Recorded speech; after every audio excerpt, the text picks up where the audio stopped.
Good enough about this. Thanks again for tuning in to yet another video of Infamous, coming at you live from the West Coast yet again, San Jose, California. So today is dyno day. We are getting the bike dyno tuned. Finally, I've been trying to get it auto tuned with the Power Vision. It's not working. I repeat the sessions. I do about 100 miles at a time. The check engine light comes back on like maybe 30 miles into my ride, or after I clear the code. 30 miles ish, about there, the check engine light turns back on, and it's running rough. And seeing that there wasn't any improvement with the auto tune, I decided, you know what, I'm gonna leave it. So the last few days I've had it just parked, and I've been riding the Sportster around. And anyways, we're gonna drop it off. I already removed the saddlebags. I removed the headlight cover on it because I got the LP6. The LP6 is, it's hot, so I figured it's going to be sitting in place. It's not going to be cooling by the wind, so I decided, you know what, I'm going to remove the headlight cover, remove the saddlebags, just so, there's no deal with, them strapping. I'm pretty sure they're professionals, but I just figured, hey, you know what, I'll just take it off since I'm not lugging anything around.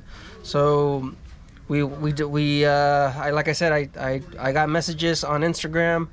I got comments, of course. Thank you so much for the suggestions, but I decided to go ahead and drop it off with Ram products here in San Jose, California. They're pretty close. They're about 12 minutes away from me, so good location overall. And I was recommended the shop in person by Daniel, somebody else who rides a 2020 Lowrider S. They just recently had a 128 installed with these guys, so I figured, hey, if these guys could install and tune his 128, then they should be able to tune my 475. So I asked them a few questions. I asked if I could film the process. They weren't okay with that, so I'm not going to be filming any of it. So it's just going to be pretty much a motovlog of me riding the bike for the first time after it's tuned, and then I'll ask a few questions, of course, and see if I could give you guys some answers as far as price, benefits of the tune and stuff like that. And of course, you guys are going to see my first-hand impressions of riding the Lowrider S with a proper tune. So like I mentioned, it's been running rough at first. The first initial start after the install, I thought the bike was crap. The sound wasn't right, the tune, everything, it was just all bad. I really thought the bike wasn't, I thought the 475 wasn't installed properly. That's what I thought, because it sounded like complete crap. And just riding it, getting it on the highway, freeway, finding the proper revs or its sweet spot, I would say it's around, before the tune, I would say it's around 4,000 RPM. That's where I started noticing where the power started coming in. But there was a few times where I was riding the bike and it would bog down at low RPM. Like it sounded like it wanted to shut off. I'd say about three separate times, all of which were at low RPM. So when I was in a turn, that seemed to happen when I was in a turn and accelerating. That's what it appeared to me. And like I said, as far as how it handles, with this current tune, the Dyno Jet, it's just I didn't really see a lot of an improvement between the my stock OEM and what I have, the 475. So I know the bike's running extremely rich. I verified that when I pulled my spark plugs out. The spark plugs are brand new.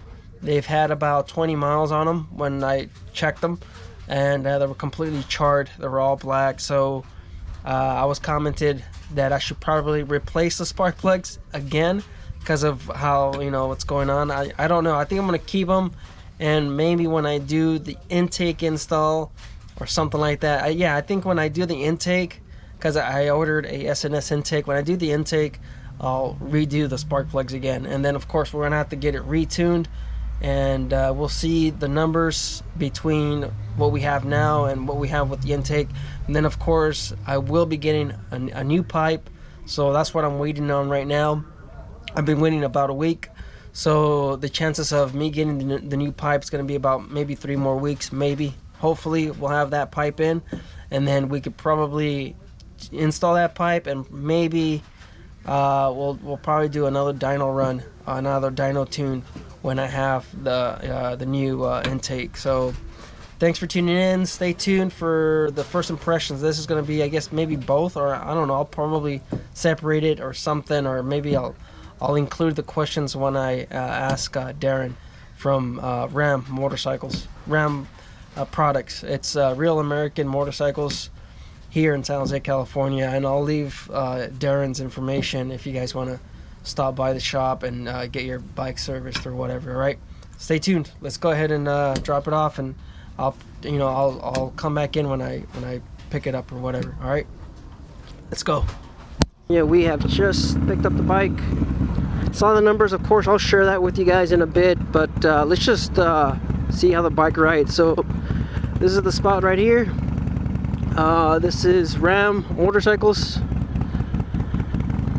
Real American Motorcycle Shop, Ram Products here in San Jose, California. Check them out. Darren, super cool guy. We spoke for a minute. We spoke for a little bit about the power, and I guess in the forums, a lot of people have been talking and mentioning that the 475 has a dip.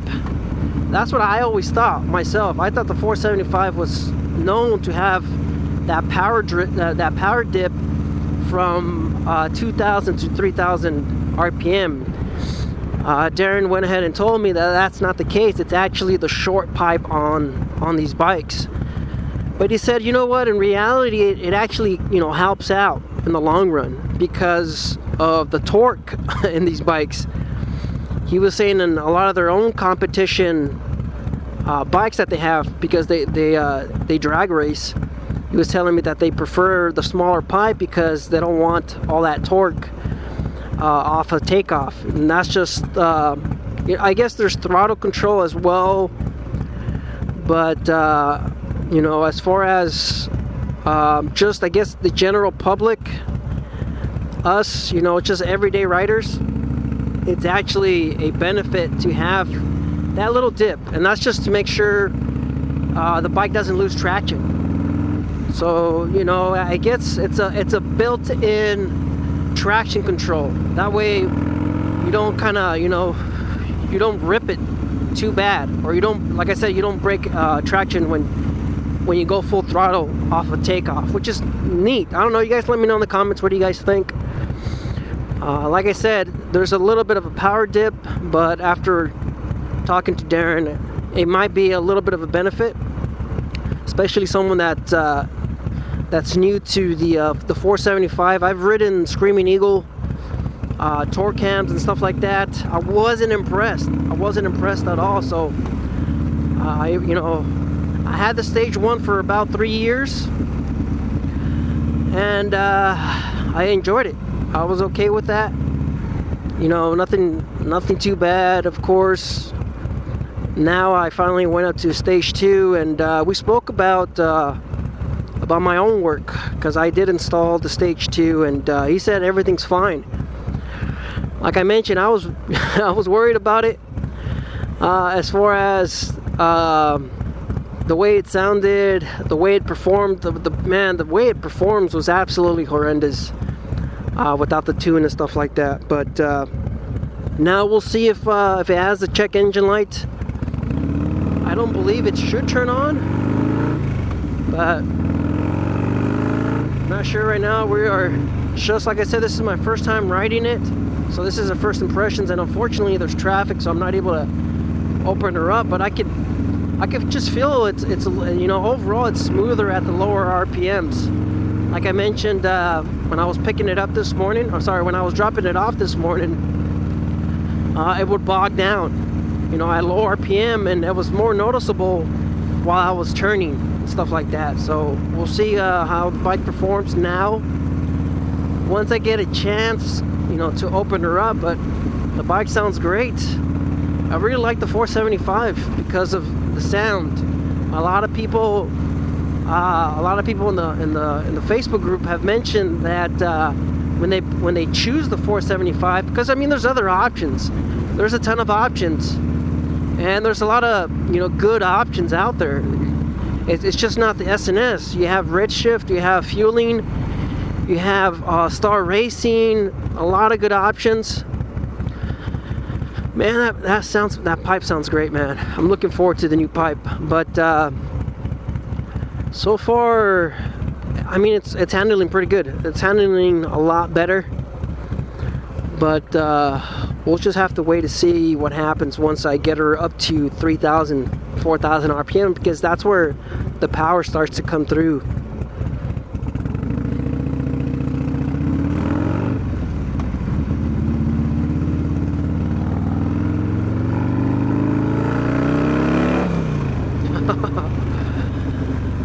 Wow. Just that little bit of space right there. It looks like it really wanted to take off. So we'll see what happens here now that I'm in front of all this traffic.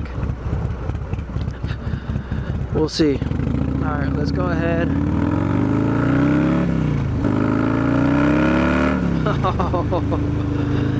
Wow, that is a huge difference. That is a significant difference between the Dyno Jet tune and you know, getting somebody to tune it, somebody that knows what they're doing. Alright, so we don't have much time you know, to try out the bike. I gotta get home, I gotta go babysit the kid. Man, it's just, I mean, it is what it is, you know, parenthood, stuff like that.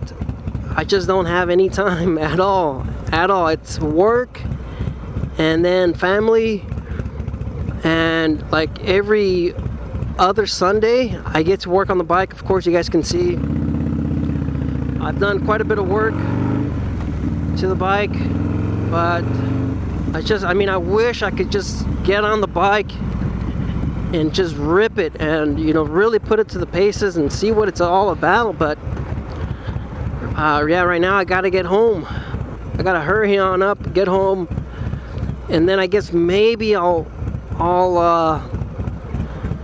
do the first impressions tonight at 7 or 8 o'clock when my girl gets home. So I mean, it is what it is. I mean, yeah, life before my kid was completely different. It was completely different. It was work, ride, you know, just get lost on the bike. Now it's work, ride to work, and then get home as soon as possible. I used to take off for 40 minutes, 60 minutes after work and just ride, take my time, take the long way home, stuff like that. Holy crap, man, it really kicks in. It kicks in at, what was that at? So it's quick. Wow, that completely felt different. Like I said earlier in the morning, I was riding this thing on the freeway trying to get it auto-tuned. It just wasn't happening. Power wasn't kicking in like it should. 4,500 RPM. I could feel a little bit, but what I think it was just running too rich.